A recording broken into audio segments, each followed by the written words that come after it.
जबलपुर शहर के जिला कलेक्टर कार्यालय में बुधवार को जिला कांग्रेस कमेटी के द्वारा धरना प्रदर्शन कर भारतीय जनता पार्टी के विरोध में जमकर प्रदर्शन किया गया।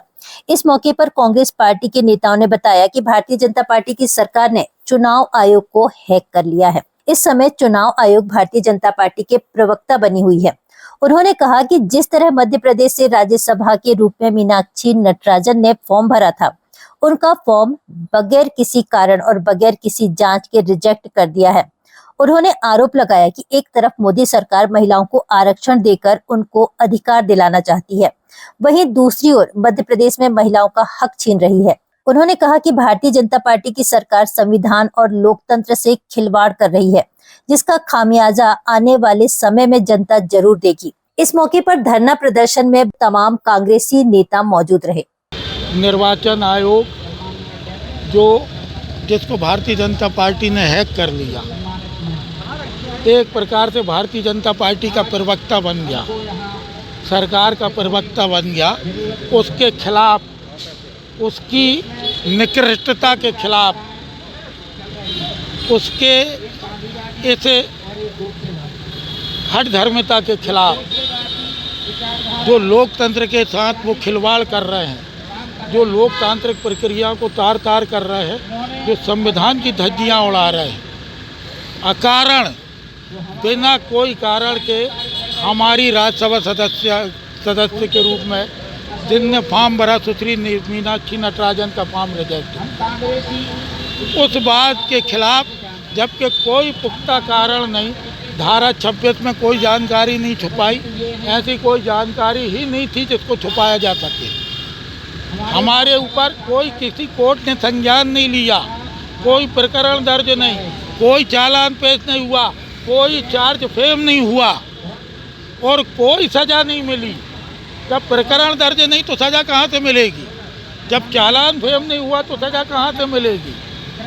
उसके बावजूद ये कह के कि धारा 26 में आपने तथ्य छुपाए हैं, फॉर्म 26 में आपने तथ्य छुपाए हैं, उसको लेके फॉर्म रिजेक्ट किया, जो अवैधानिक है। कांग्रेस का कार्यकर्ता अंग्रेजों से लड़ते आया है, इसमें भी संघर्ष करेगा कि चुनाव आयोग को हम इन पाखंडियों से कैसे आज़ाद कराएं। देखिए, एक बार पुनः भारतीय जनता पार्टी ने अपना महिला विरोधी और संविधान विरोधी चेहरा दिखाया है। एक तरफ माननीय नरेंद्र मोदी जी हिंदुस्तान की लोकसभा में धाड़ मार मार के बोलते हैं, इस देश की आधी आबादी को हमको उनके अधिकारों को सुनिश्चित करना है, उनको मुख्यधारा में लाना है, उनकी भागीदारी को सुनिश्चित करना है। और जब कांग्रेस पार्टी मध्य प्रदेश में बतौर महिला प्रत्याशी, बतौर गांधीवादी महिला प्रत्याशी अपना प्रतिनिधि के तौर पर प्रत्याशी उतारती है सुश्री मीनाक्षी नटराजन जी को, तो नरेंद्र मोदी जी और उनके जितने गुर्गे हैं वो सुश्री मीनाक्षी नटराजन जी की राह में रोड़े अटकाने का काम करते हैं।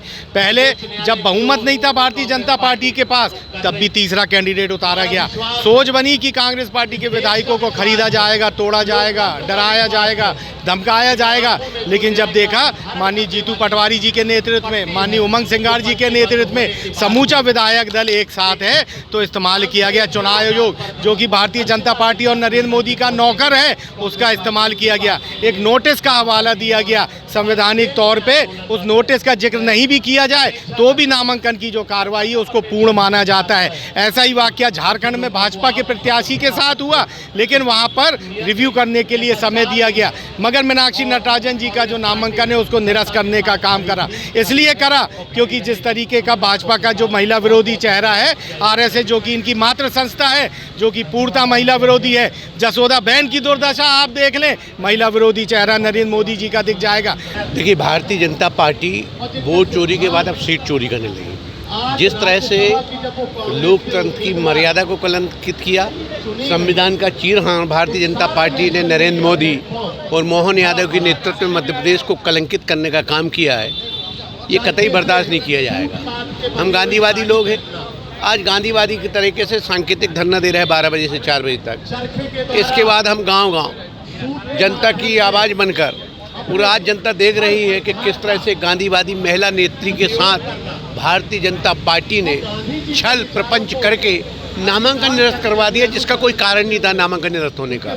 ना ही उनको सूचना दी गई, क्या आपके नामांकन में ये गलती है? एक बार मौका दिया जाता है किसी भी, अगर कोई गलती होती किसी से, वैसी गलती तो थी नहीं, क्योंकि इसरानी जी ने बोला है, पूर्व सचिव ने, कि कोई कारण नहीं बनता, फॉर्म निरस्त हो ही नहीं सकता। लेकिन आजकल क्या करें, जो काम चुनाव आयोग को करना चाहिए वो काम सत्ता तय कर रही कि किसको कैंडिडेट रहना है, किसको उम्मीदवार नहीं रहना है। ये आने वाले समय में तो लोकतंत्र का गला घोट कर इस भारत का जो संविधान है उसको ख़त्म करके एक कैसा प्रजातंत्र लाना चाह रही मोदी सरकार। और आज कितने 4400 कितने दिन हो गए नरेंद्र, आज के लिए ये दिन को काला अध्याय में लिखा जाएगा। और हम कांग्रेस जन शांतिपूर्ण तरीके से आज धरने दे रहे, लेकिन गांव-गांव जाकर भारतीय जनता पार्टी को सबक सिखाने का काम करेंगे और ईंट से ईंट बजाने का काम करेंगे। ऐसा लग रहा है कि इस देश में विगत 14 सालों से लोकतंत्र नहीं राजतंत्र साबित हो रहा है।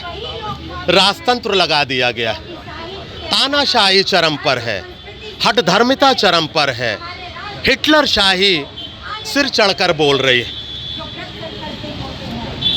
मीनाक्षी नटराजन मैम का राज्यसभा निर्वाचन के मामले में क्या लीपापोती की जा रही है,